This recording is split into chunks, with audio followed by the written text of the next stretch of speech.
तर चला आजच्या व्हिडिओमध्ये तुम्हाला आज शिवलेले ब्लाऊज दाखवते आणि व्हिडिओची सुरुवात सुद्धा ना ब्लाऊज शिवण्यापासूनच झाले। तर हे रात्रीच मी ब्लाऊज कटिंग करून ठेवलं होतं आणि हे ना 2 ब्लाऊज होते एकाच मापाचे। मग रात्री एकच कटिंग केला होता, त्यानंतर सकाळी ना त्याच मापाने दुसरं सुद्धा ब्लाऊज कटिंग करून ठेवलं।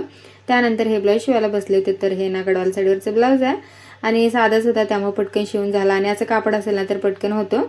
आणि त्यानंतर दुसरं ब्लाऊज कटिंग करायला घेतलं तर हे ना साडीतलं पहिल्यांदा पीस सगळं काढून घेतलं। 5 साड्या होत्या आणि सगळे पीस काढून व्यवस्थित साडी घडी करून दिलं आणि हे सगळ्या साड्यांना फॉल सुद्धा लावायचं आणि आता हे सगळं ना लवकरच शिवून मला तयार करायचं आहे, कारण मला वाटते जवळजवळ ना 2 महिने होत आलं मला हे देऊन शिवायला।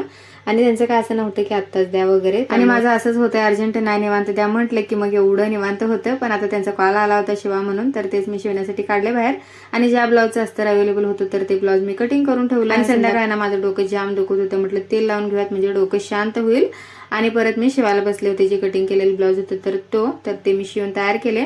आणि हे ना फोर्टेक्सवाला ब्लाऊज होता, बॅकला सिंपलच गाळा केला होता, त्याला फक्त नॉट लावायचं राहिलं होतं आणि स्लीव्हजला हे लेस आणि हे लेस ना चिटकवायचं होतं, त्यामुळे ते राहिलं। तर चला असा होता आजचा ब्लॉग, भेटूयात नेक्स्ट व्हिडिओमध्ये, तोपर्यंत